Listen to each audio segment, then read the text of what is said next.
family. I want to say good morning to everyone. Good Saturday morning. I hope you guys got your breakfast, got your coffee in. We in for a great conversation this morning here, man. I got a special guest, my one and only sister, man. And so she's into the financial space as well. And so, man, we just kind of want to just get real and raw this morning. Good morning, Shanae. How you doing? I'm good and you. Awesome, awesome, awesome. So she has been with us here before, and her and I just gonna just kind of like dialogue. We talk a lot of finances, and she also has a financial space as well, and she is a big proponent of budgeting, and so we bounce each off each other a lot when it comes to finances, but. My sister in itself, you guys have, if you've been here for a while, she's done a presentation on budgets, but she is the queen of budgets. But man, we really want to have just a real conversation this morning, just on the African American mindset when it comes to our relationship, our mindset when it comes to finances in itself, right? And I always look at it from abundance to a lack mindset, but we're gonna get very, very deep into that. But also, too, I want to welcome in also to the ones that's joining in on the Leswin Financial Facebook page as well. I'd like to say good morning to you guys as well. So, but without further ado, Shanae, I want to say good morning to you. So you doing well this morning? Yes, good morning. Good morning. Good morning, Leswin family. Awesome, awesome. Shay, I want to thank you for I call my sister, you guys. I'm gonna get loose this morning a little bit. I call her Shay, short for Shanae. But so Shay, so you've been in your business here for how long now? 4 years. 4 years. All right. And so you work with individuals with the finances and the budgets. What's your experience as far as from the budgeting to being a financial leader and managing your money? What's been the mindset for some of the people that you've been working with? Most people, when they start, they're embarrassed. That's the first part. And then we move from embarrassment to it's my job to help you, and I don't want you to feel that way because finance is personal. And so it's hard to let go and let somebody get into your personal space, especially with your money. But in most cases, people haven't been taught how money works. And so it is a ministry and a passion of mine to help as many people as I can because, you know, I was once there Yeah. and I'm still there. I'm still Yeah. learning. So, yeah, first it's embarrassment. Second, I make people feel calm, collect, and once they see that I really care about them growing Hmm. and seeing their money grow, Yeah. then they start to see the turnaround. The wheels start to turn, saying, "This is possible. This can happen."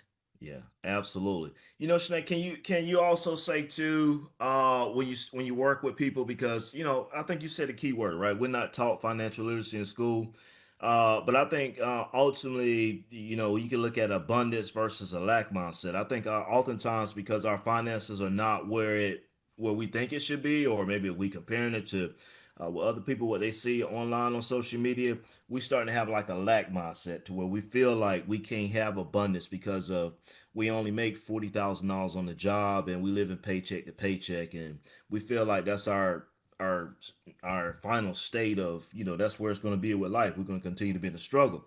Do you see people in your space as far as coming in and saying, okay, look, I'm not sure how this is going to work? Oh, most definitely, most definitely. And it's funny that you said people, making 40,000. I've never made a lot of money. Ever. Never, ever made a lot of money.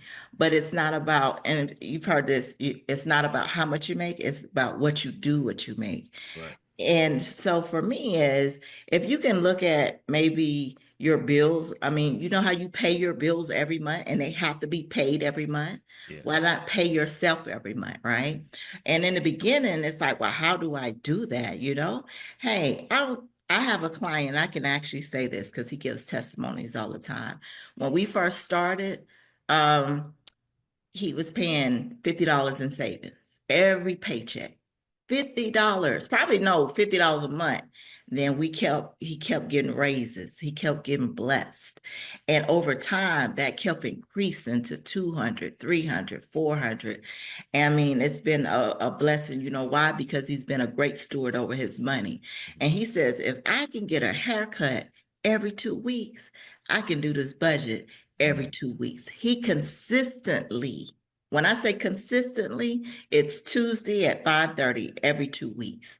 And we meet. And sometimes it's not even just about the budget. It's about conversation about where we want to see him go in life with his finances. yeah. So it's possible. And I think people don't believe that it's possible. But with this budget, once we put it in place, we put a plan to action and we go with it, and it works. But what happens, and this is my true belief, when you are good with your money, you are blessed abundantly. Yeah. I asked him, do you think you would have been blessed abundantly if you would have been doing the budget? And he said no. Mm, And I can honestly tell you this, and he's okay with it. Since he's been with me, he one time he received a $14,000 raise wow. because he became a good steward over his money. And that's why I believe that it's possible. You just got to start. And if it start with $25, $50, that money adds up over time. But what we feel is defeated, and we like, oh, we're too old for this. We can't do it. But you pay your bills every month. So Mm. why don't you pay something in savings every month? Yeah. So that's a very good point though, right? As far as not what you make, but what you manage. But oftentimes, us in the African American community, sometimes we get our degrees and we get a good paying job, but then when we get a good paying job, is we don't pretty much steward over our finances, right? And one of the things that I like to say this, and I like to pinpoint this here as one of the points here, right? Us in the African American community, we measure success by what we spend and what we drive. I want to say it again. We measure success about on what we spend and what we drive. So basically, what we drive has to be our identity, right? And I posted this the other day, right? What you drive, is it just transportation or is it like your ego? Do you have to have that $800-900 car payment, or can you drive $300-400 car payment? Sinead, what type of car you drive? I drive a Toyota Camry 2014. 2014. And then, so how many miles that 2014 Camry has? 260. So 260,000 miles. And so how many houses do you own? Three. So you own three houses and you drive a Toyota 2014 with 260,000 miles. What's your mindset as far as with this car here? Your mentality? Do you care about, when you pull up around people, do you feel embarrassed? Or do you feel like you need to level up sometime? What's your mentality around that? That's a very good question. So for me, I believe in ownership, Mm, and so I believe in appreciation, and I don't believe in depreciation. mm, Do I feel some type of way when I pull up? Yes, I'm not gonna lie. Yes, I do. mm, But I have a different mindset because I know where I'm trying to go financially. And mm, so if I get that new car that I actually probably could afford, no, I know I could afford it. But in my mindset, I'm looking for the next appreciation. I'm looking for the next house.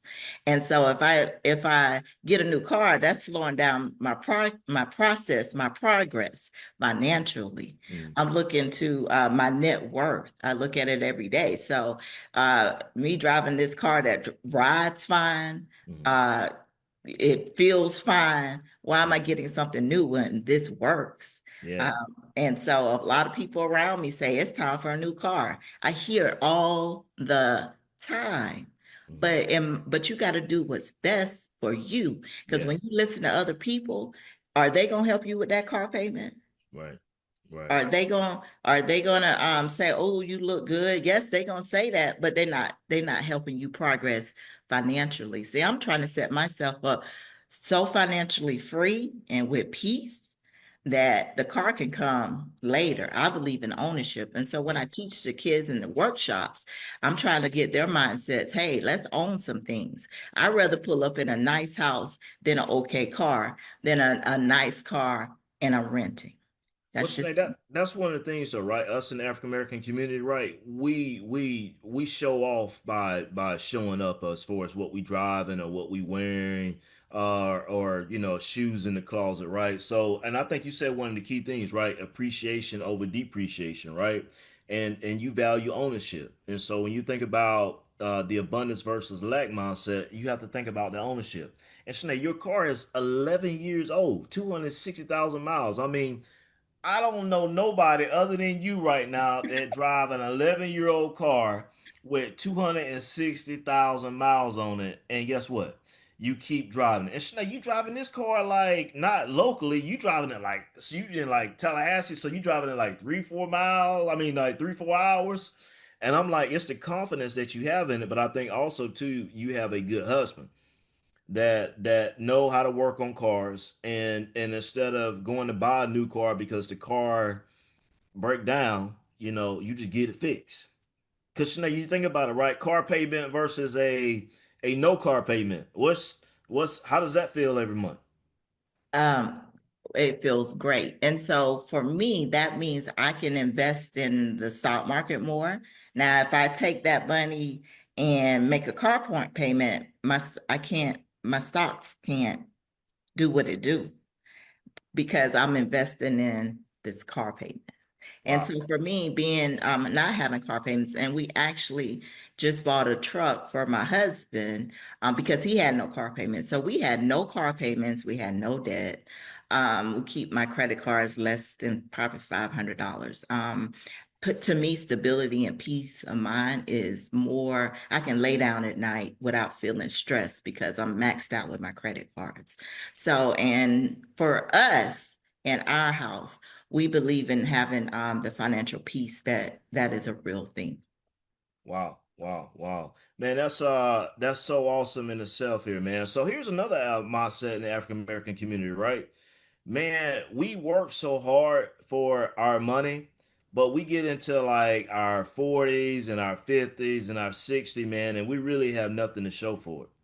I mean, it's like you go back and you look and you think like, man, like I don't make all this money throughout these years, and what do I have to really show for it other than a car? You may have a house, but you may be looking at your retirement and it's like, okay, I'm not where I want to be in my retirement, because if we get in our 20s, we think we got time. But your 20s is really the age where you should be building. I think you just say, as far as you teach kids and in these workshops, because when you get in your 30s and your 40s, that's when you get married, you start having kids, and life creeps up on you as far as your discretionary income, what you have left over. It could be a little bit less because of house payment, starting to have kids, daycare, and all that other good stuff. Um, but can you talk about Shanae as far as you a little bit, right? You mentioned that you never made a lot of money, but you in a situation to where you work optional right about now. You know what I mean by that? As for, and let me say, I know what you mean by that, but I want to make sure I stress this to the people that's watching. You work optional because there was a period of time where you did not work. Talk about that a little bit. Yes, so I've been a huge saver, right? But I've never, like I said, never made a lot of money, but I've always been a saver. So saving is so important because it gives you the opportunity to say, hey, wait a minute, I can make some different moves, some different adjustments. But for me, if I didn't have that money in savings, I couldn't make that move of leaving my job at the bank for 14 years. And I just was frustrated. I was just tired. And I was just like, you know what? I don't have to do this anymore. And so I left. And when I told my family, like my parents, they were happy, but they was like, we grew up, you're supposed to be on your job 40 years and retire, or 30 years and retire. Well, it's a new day. And I left on faith. I left with no worries. I didn't actually work for like 8 months. But I had property, so I could, pivot on those. And then I start subbing. So for me, it's like I want to work because I want to work, not because I had to work. Mm, And once I start subbing, you work when you feel like working. You work 2 days, 3 days. So that gave me my freedom. I didn't have to ask nobody to take off and work on Friday. But that's because of the mindset of me saving. mm, I didn't start, investing until later on. So it wasn't like, oh, I'm starting in my 20s doing this. I'm starting in my late 30s doing right. it. So what I want people to know, it's never too late to start. It's the point of starting.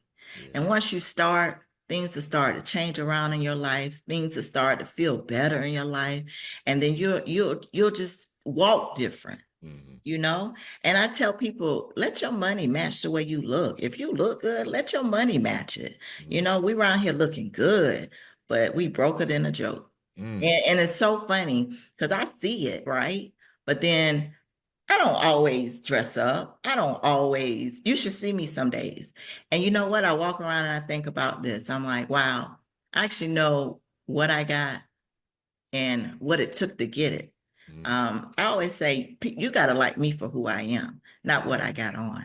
And a Yes. lot of times people judge people what they look like. And Mm, a lot of times people don't have it because they wear their wealth, they eat their wealth, and they drive their wealth. mm. Well, you preaching this morning, Shay. That's so good in itself. And when you drive your wealth, man, that takes so much out of your, as you know, your monthly budget. You buy a car these days. I mean, you can't. It's at least minimum $700 a month, and that's pretty expensive. Now, Shay, So talk about. Oh, can go I ahead. can I say this real quick? Yeah. When you say drive their car, like the car payments. Mm-hmm. So we say 700 for a car payment. Your insurance is probably 200. Your Mm-hmm. gas is 200. So what we're looking at $1,100 a month just to drive one car. Yeah. That's just one car. Yeah. Imagine if you got two cars and they both nice. Mm, That's what 2,200. Well, let's take it down. 15 to 1,800 a month just to drive. Then you got to have a roof over your head. So make it what they say, make it make sense. mm-hmm. Mm-hmm. And now, if you have that type of cash flow coming in, by all means, we want you to live in abundance. We want you to travel. I'm not saying don't do these things, but that budget show you what you can and cannot do. Absolutely, absolutely. I think that's so good. So here's another thing among in the African American community too is we're scared to take risks. I think what you just mentioned as far as you was out of work for 8 months, and a lot of people they tied to that job, to where they can't go a month, they can't go 2 weeks without the paycheck. And so for you, you were able to save your money and go 8 months, right, without a job. But people are scared to take risks, and I think what we've learned through our experiences is the risk, the biggest risk that you don't take, the biggest risk is the one that you don't take. And so, I see people, man, that, when they start and level up to the next level, that's when they take those calculated risks. And when those calculated risks, man, when the plans come together, man, that's when they have the breakthroughs in their families and the breakouts there in itself here. So, Sinead, would you say how does money control people mindsets? Like you ever see people like be in depression because their credit cards maxed out and they living paycheck to paycheck. How you deal with people like that, and then what's your relationship, as far as your space and helping people in those regards? So what we do is we put it down all on paper from the budget to the credit cards. I do the debt snowball because listen, I was $27,000 in debt. 20, that's including two car payments at the time. That's including student loans, credit cards. That's including all of that. And I got sick and tired of being sick and tired because that's on your mind when you lay down at night. And so once I got out, I knew I could help people see the light because people are hurting. And what happens is you got to get sick and tired of being sick and tired, and you got to be consistent. And so people, when they feel depressed and they don't have the money, it takes a toll on them mentally, right? And so another biggest thing that I believe people should do is have an emergency fund because guess what? It's gonna rain. It's gonna pour when it rains. And when one thing happen, then something else might happen. But guess what? Your credit card is maxed out. So who you gonna call? You can't call Ghostbusters. You can't. And when you call somebody else to help you, they struggling. So everybody back is against the wall, and we got to take charge our own personal finance and change the narrative of what how we grew up. Yeah, And then you, like I say, you can have that peace and not just telling yourself this, telling everybody in your household what we getting ready to do. yeah. And once you get everybody on board, because everybody not gonna like it, but once you get to the other side, then they start believing, then they start understanding, then you start educating. And that's exactly what I did in my household. As of right now, my oldest son in the military, he don't ask me for a dollar. And I'm so thankful for that. My youngest son that lives here, he gets it. He's a huge saver because I started young. So the thing about feeling depressed and everything, you got to change that. And it can be changed. That's why Shawin teaches what he's teaching. That's why I'm teaching what I'm teaching, because we want to see people stop hurting. We want to see people elevate. We want to see people just live in abundance. And that's our mindset. God put us on this earth to help people. It is not to preach to you, because that's not something we want to do, but we want to see you. Since we're going up, we ain't trying to gatekeep. We trying to get you, if not above us, riding with us. Mm. Man, I love that, Shay. I love that, man. That is so good. I want to share this right here. Because I think this right here is a good analogy. And Shay, man, you speaking some great nuggets here to the community. And we really appreciate you for coming on here, right? But I want to share this here, right? This is a important aspect here, right? People will pray for the cake, then they receive the butter, the oil, the icing, a pan, and I meant to put right here instead of over the oven, right? But guess what? They'll get frustrated and leave the kitchen. So Shanae, when you see this right here, right? What's your first? And I'm putting you on the spot because I ain't shared this here with you before. But when you see this though, right, and you think about in particular the African American community, right? Because we'll pray for them jobs, and get the job and then get frustrated and leave, or we'll pray for the car but then can't afford the car. What's your thought process when you first see this right here? What you just said, we want those things, but we're not doing what it takes to have those things or keep up with those things. And we get frustrated and we just give up. And so we tend to lose instead of win. Yeah, that's good. That's good. So Shay, I want to go back over here and share this right here as well because here's some more that I want to add to this as well. And as I scroll down a little bit further here, and we talk about some more things right here, right? Like the struggle is real. Like people give up before they complete their dreams.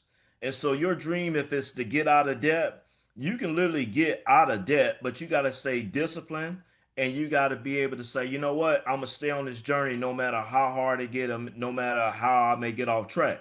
Because guess what? We face a lot of burnout. We face a lot of anxiety. We face depression, right?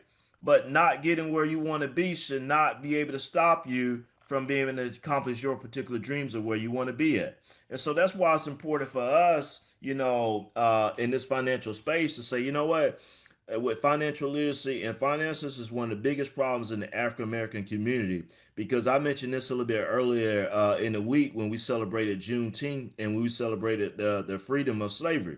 As far as we're not free from our finances because we're a slave to the lender, to Mastercard, to Visa, to the lender when it comes to our car payments. Like we're still slaves, right?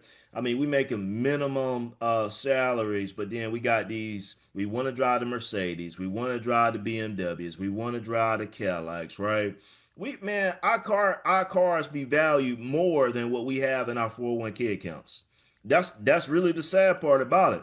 We'll drive an $80,000 car, but won't even have $80,000 in a 401k account, and be over in London and be over in Dubai on Instagram and Facebook posting pictures like you got it, and you really don't. I know somebody right now over in Europe, their whole family over there, it looked like they got it. Ain't even got $5,000 invested. That's the problem with the African American community. And then we start comparing. We start, it's like, man, they got everything together and they traveling, but you don't know that whole trip could be sponsored by Visa or MasterCard. Straight up. That's how we are in the African American community. And I think that's why these conversations that we having this morning is we have to look in the mirror and say, I got to get real with myself. And I got some people that come to me and just face reality and say, hey, Sherwin, I ain't where I want to be at. And And oh, go ahead. no, go ahead, go ahead. So people want to live their best life. That's Yeah. huge. That's so huge. And I'm fine with it. Live your best life.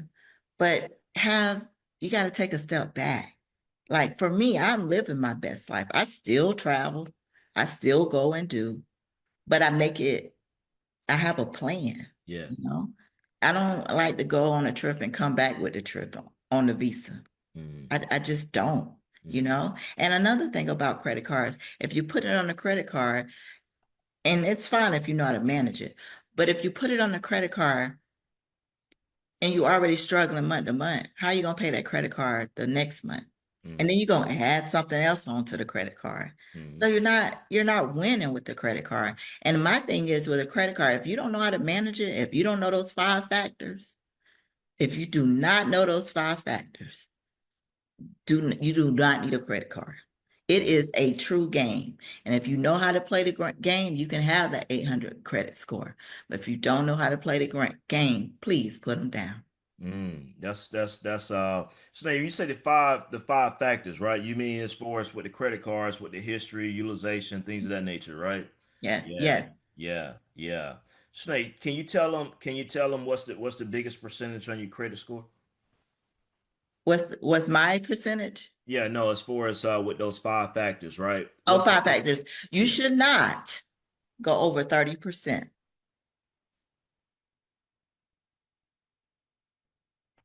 That's even better. That's showing the credit card company that you are responsible with your credit card. If you let's just give a small example. If you have $1,000, don't go over 300. That's 30%.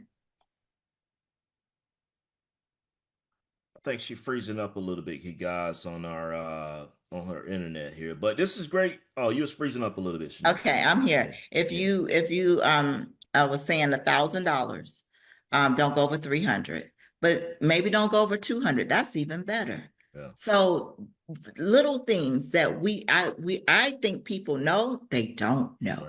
Right, right. And always pay on time. Always Yeah. pay on time. Yeah. But Sinead, I think also too, it's just more of like just being disciplined, right? Like that's the hard part. It's like a Saturday, we get bored, we sit in the aisles watching Netflix, and it's like I ain't really got nothing to do. I'm just gonna go to the mall, and then you go to the mall, and then you see that outfit, and it's like, oh man, I don't spend $100. Where how in the world you walk out feeling like how in the world did I spend this? It's just that discipline. It Yeah. is discipline. And then you don't even have to go to the mall anymore. It's that TikTok shop. Oh yeah. Man, it's so easy. It's Yeah. so easy. Those pay in fours, it's so easy. Oh yeah. And it's killing us instead of helping us. And they Yeah. just making money and you looking good and they making money off of you looking good. So Yeah. you helping them get richer while you look good and Yeah. not progressing. Yeah. Sinead, it's this guy here I follow on Instagram. His name is Lee Allen Jenkins, and man, he's a minister, but he speak financial prosperity as well. And I want to share this little clip here with the community, man. And I played this a little bit early in the week, but this I'm gonna play this clip right here. It says, we leave wills, or do we leave bills?" But watch this right here. This is very, very powerful little small little clip here. You see, the average black family passes on, listen to this, $0 to the next generation. Yep, I said zero. That means when somebody dies, the family gets nothing. No wonder we cry so much at funerals. We're grieving twice, grieving over losing a loved one and grieving that they didn't leave us anything. You see, other ethnic groups leave wills, but we leave bills. Well, what does Proverbs 13:22 say? A good person leaves an inheritance to his children's children. That means our money should impact at least three generations. It should impact ours, our children's, and our grandchildren's. So we have to start building generational wealth. And Shay, I thought that was very important, especially when we talk about June 10th, right? And this guy right here, he talk about, we leave bills when we pass away. Think about it. We man, I always say this a lot of times. We gotta have a fish fry just to put our people in the ground, right? Or we gotta go to GoFundMe because we ain't got we get life insurance. But we don't have the financial literacy to smart. We spending money that we could be spending on life insurance, or we planning for the weekends, right? It's the weekend, and then now you planning on what you're gonna be wearing to this one cookout that you're going to, or you going out tonight with your girls, so you got to go buy an outfit. While at the same time, you got the other generation or ethnic group, right? They thinking about the next 2, 3 generations. They sitting here with others and they're in their homes and they building up their business plans, or they're talking about Tesla over in Austin, Texas this weekend as far as with the robo taxis, and they're going to be driving themselves, and they're going to be looking at how much money they're going to be continuing to invest into Tesla after the thousands of dollars that they don't made onto it, right? Or they're going to be talking about we're going to be drafting up our trust right about now to ensure that these assets that we own, that they're going to make sure that they're going to be passed down structurally how they want to, and not that probate judge. See, we in the African American community, we sitting right here going to the gas station and going to buy the lottery cards and hoping and wishing that we can win the lottery, or we going over to the liquor store because we're in depression mode and we want to be just feeling good, so we go and get that little hit that's gonna make us feel good temporarily in itself here, right? So these are the things that what we are lacking because of our decisions that we make. It puts us further behind, right? Because when you put money on the credit card, when you get paid, now you got to put the money that you're making from decisions that you don't made in the past. And these decisions be like 3, 4 years from now. I mean, you got Amazon, right? Amazon used to Prime Day. They used to come out like with 2 days. Man, Amazon, guess what they say? Amazon getting ready to hit you with 4 days now on the Prime Day. And people finna soak it in. And guess who they got sponsoring on Amazon Prime, Shay? Cool. LeBron James. Oh, wow. LeBron James, right? He's sponsoring that, right? He got these little interviews or commercials now with Amazon. Amazon 4 days. And guess what, man? Snake, they got this thing on Amazon. I don't know about Amazon. I don't shop on. They got this Amazon deal of the day, right? I heard one girl tell me, Sherwin, I have to go and look at the Amazon deal of the day. Oh, wow. And it's like, she say some days she buy it, some days she don't. But I'm thinking myself like, that's crazy. Or Snake, another deal. Do you order from Uber Eats or DoorDash? No, I don't. You got the app. No, I don't. Have you ever ordered from it? No, I haven't, but my son has. And I just asked him the other day, how many times have you ordered from Uber Eats? Because we was talking to a student, this was yesterday, and he said no more than four, maybe five, if that. What, a Well, week or a month no, or total? total. Oh, okay, okay, Yeah, total. okay. We really don't believe in it. We drive and get it if we want it. But I really wanted to bring back to a pitch one of the things he said real quick. And I talked about living your best life, Mm-hmm. but people say they can't take it with them. The money Mm-hmm. they get, they can't take it with them. So I get that.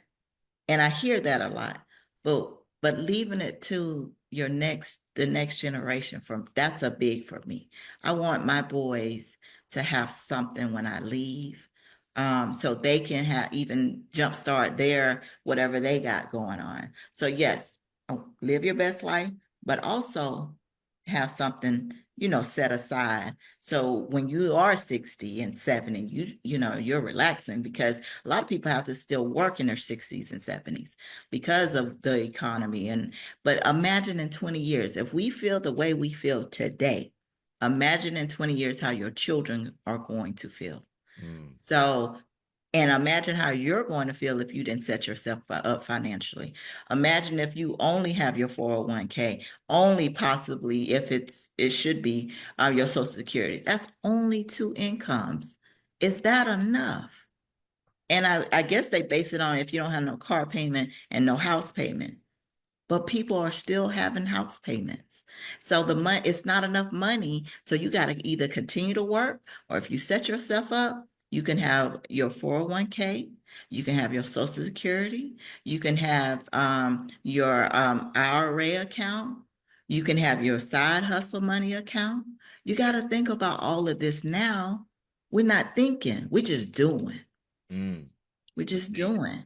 And in 20 years, how is it going to look for you in 20 years? Mm, And you just want checks coming in. Imagine your 401k and your IRA check and your Social Security check. Well, imagine just those three checks. And I had two more, but I can't think of them.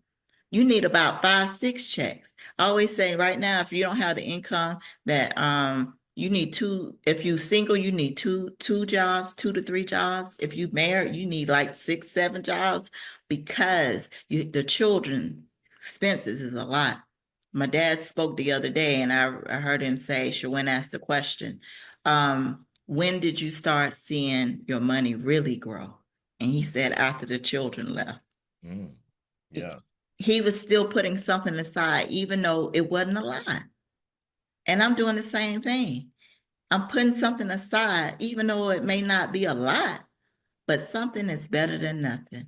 I So, say if you don't save anything, this is just my personal opinion. If you don't save anything, you won't have nothing.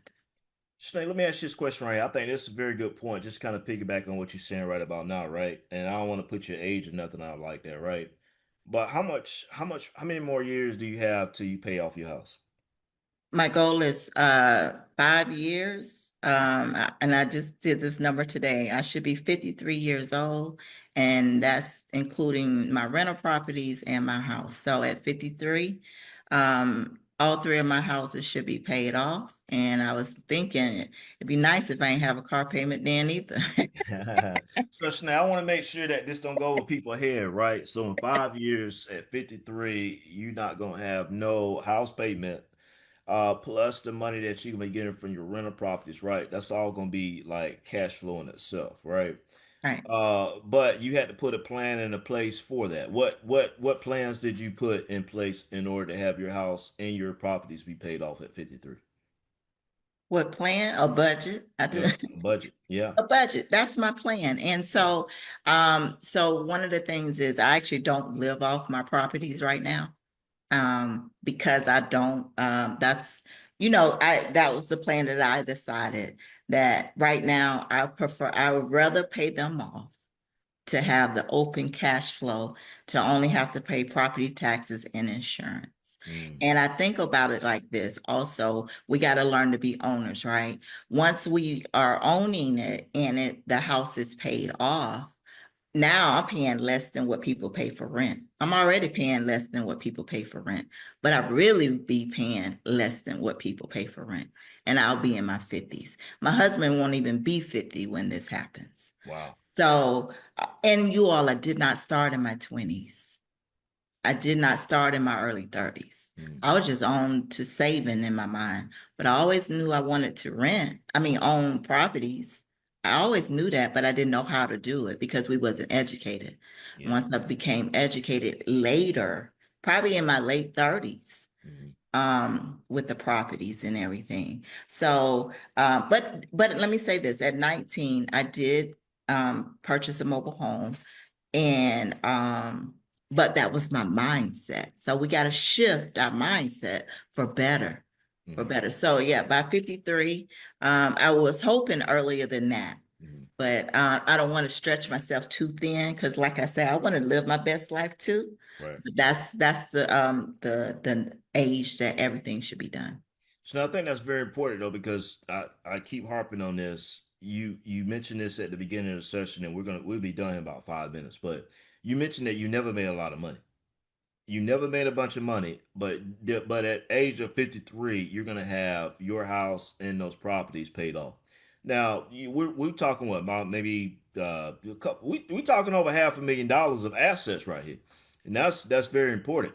That's just going to be solely you don't owe nobody, right? That cash flow going to be straight coming to you, and you may have that free cash flow not paying that mortgage. Let me ask you this question: would you say that was my question was going to be to you is what is your best financial move that you made? Do you feel like putting the plans towards the house and having them paid off at an early age, or would you feel like another example that you did as one of your better financial moves that you made?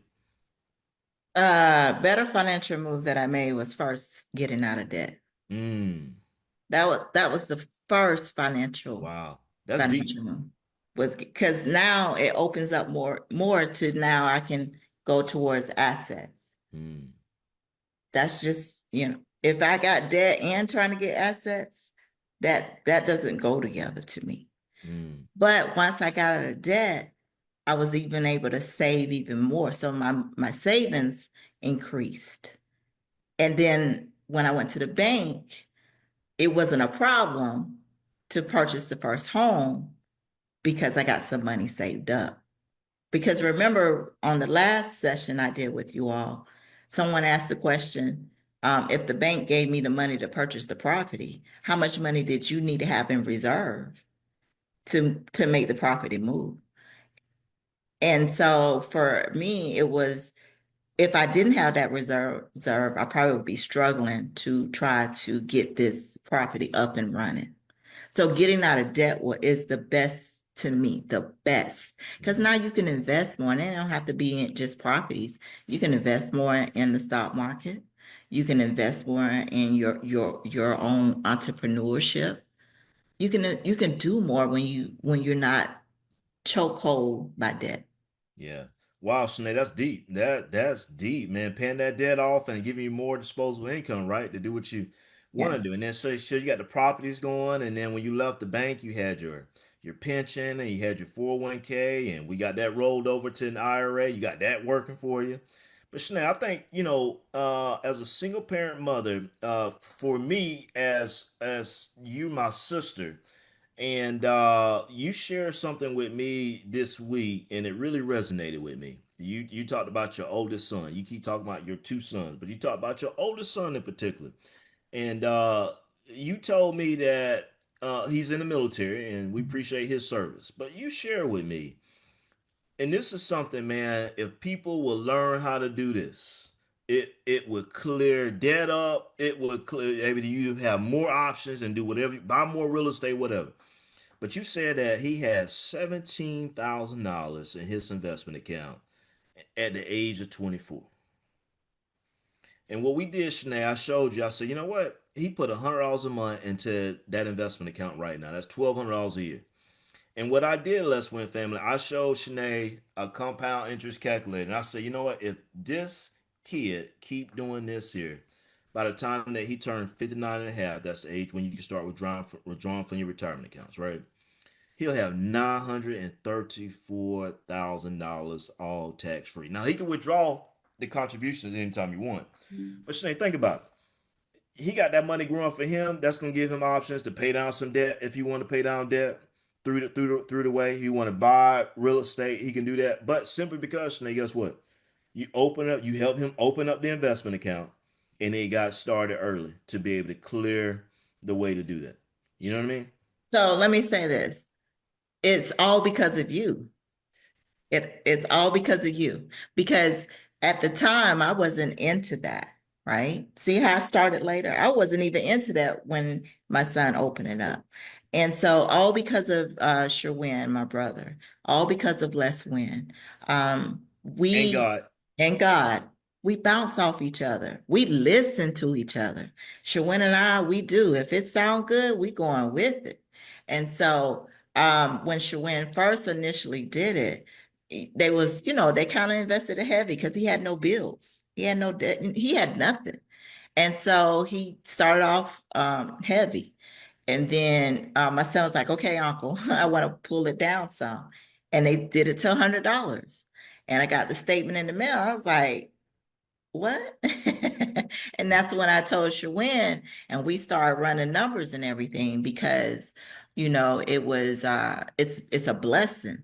And the same thing with my youngest. I started with him late, but I started. Yeah, And so his is doing just fine too. But yeah, imagine if I didn't start, like I started with him in middle school. yeah. And I did $50 a month. I've been doing $50 a month for a couple years now. And then with my properties, he works for me. So I do $100 a month. But guess what? That 100 hasn't caught up with that $50 a month I've been doing. So it is time. Mm, I learned that it is time. And also with my son, just because he doing 100 He don't have to do extra because he started early. Yeah. So we got a question here. Mike, go ahead here with your question here. You can unmute. Oh, I saw your hand up. Yeah, Okay. I'm trying. Can you hear me? Yeah, I hear you. Hey, good morning. Nice to meet you. I didn't even know you had a sister. Honest to God, I knew you had a twin brother, but I didn't know you had a sister. Yes, sir. But Sharon, we talk a lot, and one thing that I noticed is, both of our parents are reverends. You know what I mean? Right. And so I know Shayna said she started a little bit late. You tell your story. You started a little bit late. Although I did the TSP, which was like my supervisor made me do that. I Mhm. really didn't even understand what I was doing. So I have a question, and maybe we can just not even debate about it, but just a thought.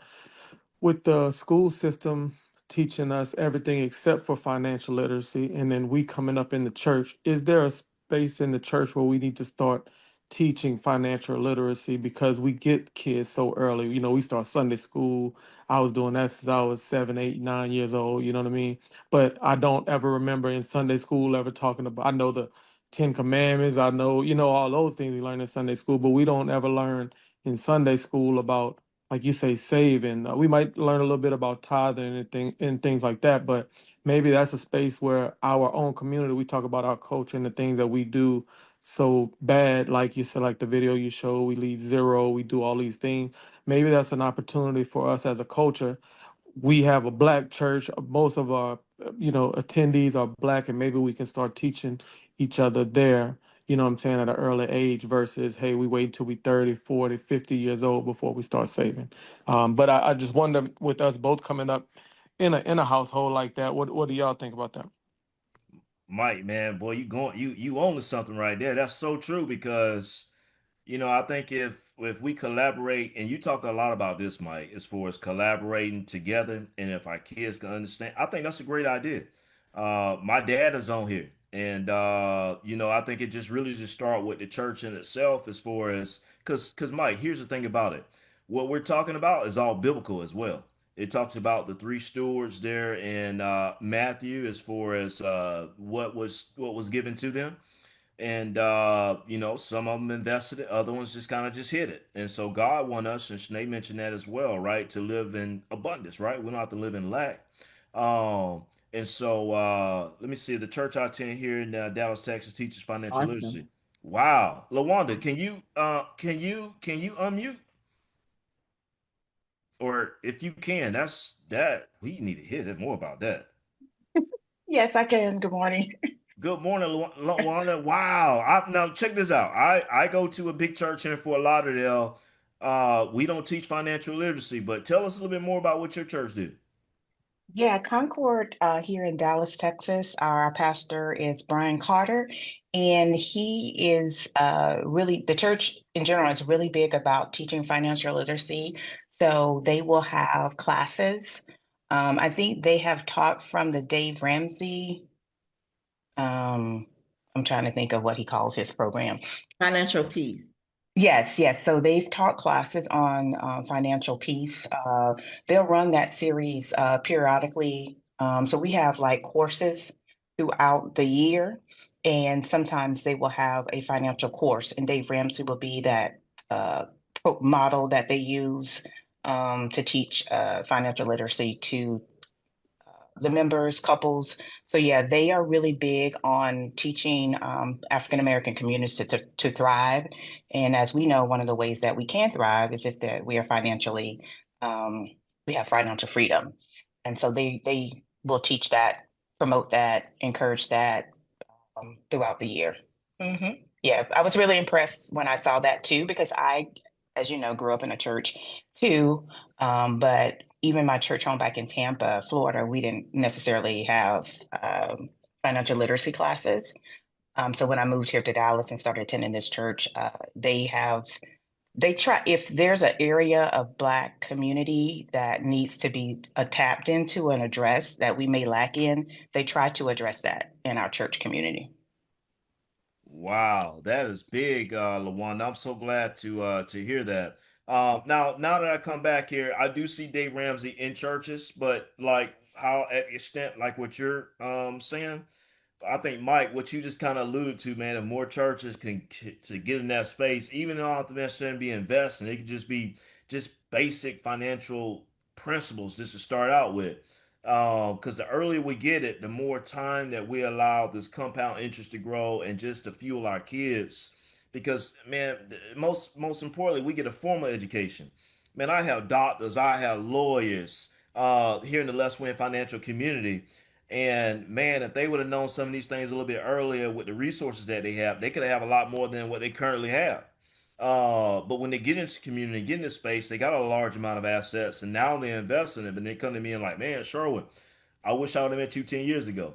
That's the same way with our young generation now. With I mentioned with Shanae's son being as young as he are, you don't have to have a lot of money. So, Mike, I think you brought on a good point in the community, and that's for us to start it. Mike, like your dad is a minister in the AME church, right?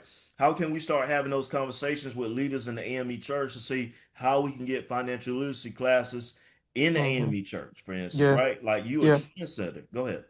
Oh no, no, I was just agreeing with you. That was actually my question is what's stopping us? You know, I'll be the first one to say I haven't read the Bible in full. I don't know what we're actually supposed to be doing. I know the story you're saying about burying the talents, but the more when I do go to church, because I don't actually attend church very often, but when I do go, the more I see like how many people are. It appears, I could be dead wrong, it appears we go with tradition of how things have always been done in the church. So I I will see people walk in when the sermon starts. So that means the first 45 minutes, they don't want to hear announcements, they don't want to do tithe, they don't want to do, you know what I mean? But you know exactly what church is gonna be. If I walk in here at 11:10, that's when the preacher's gonna start. I'm gonna miss all that other stuff. So you know, and I'm not saying that tradition is bad, but I'm just saying there are things now that we can do that our dads and grandfathers didn't have the opportunity to do. And one of them may be, like I say, teaching us in the beginning. I know for sure. I just started my son's. We're actually going to do a family. What is this new thing called that everybody does? Like Casanat now. Uh, what is it called? What is streaming? We're gonna do a family streaming thing like the Johnson family. Everybody has their own room. I said all that to say, um, there just because there's things like the jobs we see it right now with AI. Those things are about to go away, man. Like you're not gonna be able to just go and get a job at a regular place and like the things you used to do, clerk work. All those things are done with AI. So now, what are we gonna do when you can't just even with a 4-year degree, you just can't go and be an administrative assistant somewhere because AI does that. So if they're changing, if the world is changing like that, then we can do that as well, and we just don't need to be behind the 8 ball even more than we already are with the current conditions of the world. And that's why I was just asking. Like I know you grew up in a home where church was very prevalent. And I couldn't miss church on Sundays when I stayed with my dad. That's just a rule. Even if I stay there now, I'm a grown man. If I stay there on Sunday, I got to go to church. So there are some things that I think that we still need to do. I still think fellowship is great and things like that, but I think we can do more with our time there. Much like I say, starting a business. That's what I was about to say. It took me $99 to start that business for my son and put it in his name. Much like how you say your name? Shana, Shanae, Shanae, Shanae, yeah. Shanae. Like she was saying, yesterday in the airport, I'm up here by my in-laws. Me and my son ate 2 burgers, 2 fries, and a drink. It was $71. Wow. $71 to eat two just regular meals. And I know for sure I worked at Wendy's my whole life. When I was a kid, it was $2.99 for the combo, but it was $71. And you could take that same money and start a business. I just did it 2 weeks ago. You could take Wow. that same exact money and start a business. So what if we did this in church school? The church, every single kid that goes to church school, we start an LLC for them at 7 years old, 9 years old, whatever the case may be. What is that? What are those kids going to have when they're 19, 18? It'll be a totally different trajectory. And that's why I think our thinking needs to go back. And I'll leave it at that. Wow, Mike, that's so good, man. That's so good, Mike. I gotta have you come back to the community. We definitely enjoyed you. Because man, you always bring out a lot of like good ideas and concepts and things of that nature. So we appreciate you for doing that. And Mike, to be honest with you, man, we got some more preachers on here. We got Reverend Boykins on here. I know my dad is on here, and so I hope that they hear this and Hey, they, y'all you don't know, tell my dad what I said. Now I know your dad and my dad cool. Don't tell him what I said now. hey Mike, and they in the AME church too, so they Yeah, know your dad. absolutely, absolutely. Yeah, yeah. Oh, that's good. No, we appreciate you. We appreciate you. Now, this is very good information. I think that we can continue to carry and not just talk about it, Mike, but execute on it. Sherwin, can I add one other point about teaching financial literacy in the church? Absolutely. The other thing that I was considering is that one of the things that maybe stifle people from tithing is that they are struggling financially. And Mm, so when you teach people how to manage their money better, it allows them to be more free giving to God. And so I think that's another reason why Concord has implemented it in the church. That would be my hypothesis. I don't know that 100%, but as someone that believes in tithing, I would think that African Americans, we struggle when it comes to paying bills or paying God. So if we are better at stewards of our money, then it helps us freely give to mm. God. Man, Juan, you've been a wealth of resource this morning. We certainly appreciate that. I totally 100% agree with you in that regard. So absolutely, absolutely. Thank you so much. Thank you, guys. It's been a great conversation this morning. I don't want to carry it too much more longer, and then but this is just so good as far as how we think around finances in itself here. So we want to carry some of these ideas, these concepts, and let's just kind of go from a lack mindset to abundance and being able to manage and steward of our resources. Nate, do you have any final comments or final things you want to say before we close out here? I do, I do. And to piggyback on one of the things that you all were talking about, teach it in your church, right? With the kids. What I would like for you all to do that do have children, and not wait until this church gets started with it, or if they don't have it in a church, you do it at home. Sit down with your kids, show them what you're paying, show them, have a line item for them and say, hey, what you want to do. So and the reason I'm telling you all this, because this is what I did with my family. We sat down because you are the CEO of your household. You are your own company. So if you want your company to be in abundance, you're teaching your kids. A lot of times we don't like to show our kids money because we don't want them to worry. It's not about the worrying, it's about teaching them what the mortgage looks like, what the electric bill looks like, what the car payment looks like. And a lot of times I just did a workshop this week with students, and they're like, that's how much this cost? This is how much this cost? And so I jokingly say maybe the kids won't ask you for as much because now they really see how much it takes to run this household, and is it enough? I'm big about and conversations with having the conversations in the car with my son on the way to school. So we don't just say, hey, it's time to sit down and talk about money. No, it's when you're at the store, paying for something, but there's taxes, just constant conversation, constant. And when I was subbing, the teacher didn't have a plan. We going over network, budgeting, credit. I'm trying to pour into these students. They may not get everything I'm saying, but if I consistently talk to them, how's your money going? Educating them, then we can catch this next generation before TikTok catches them. Oh Thank you man, that's so a much great. for the opportunity. And if anybody have questions, I'm here not just for today, but any day for you all, because we want to see you be successful with your finances. I'm still learning and growing. Sure, and I still keeping in contact, and I love every minute. Thank you again for the opportunity, Shawan. Absolutely, absolutely. Snaz, as I mentioned a little bit earlier too, you're very strong into to budgets and working with kids. Oh, go ahead. I see Marlon Ivy want to mention something. Go ahead. Brother Riley. Hey, Excuse sir, me. how's it going? Good morning to everyone. I'm traveling to my family reunion in Daytona Beach, so forgive me for the noise in the background. I just want to say kudos to you, Brother Riley, Sherwin, Yes, sir. uh, and Shanae. Great information this morning. I got the text while I was traveling, and excited to join you all. And just want to say, keep up the great work. Great information for individuals to hear. And the main thing is just to start somewhere and do something with your finances. But Amen. great program this morning. And good to see you, Shanae. And also, while I have you all, I was sorry to hear about your aunt's passing. So I talked to Sherman and extended my condolences. Absolutely. But Brother Riley, great show. And I'm listening to everything you're saying, and it's great information.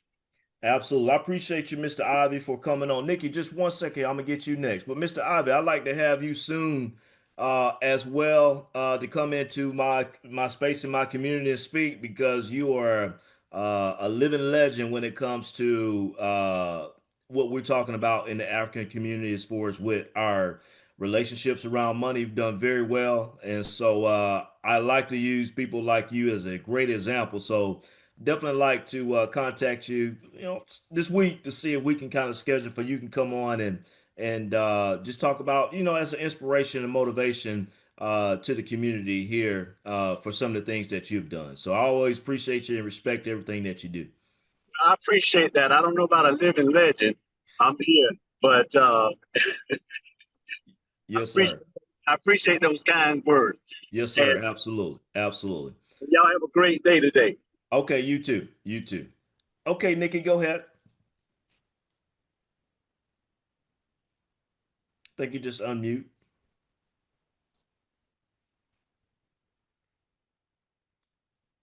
Nikki, I think you're still on mute if you're trying to talk. I saw your hand was raised. I'm not sure if she can get off mute. Or you had a question. Okay. All right. So guys, this has been well. Appreciate you guys for joining in here on the Saturday morning here. And so as always, appreciate you guys for rocking with Leswin Financial. And let's continue, guys, to move the needle forward and continue to have progress and abundance over lack and assets over liabilities. As always, continue to be well, be blessed, and let's continue to win. All right, guys. All right,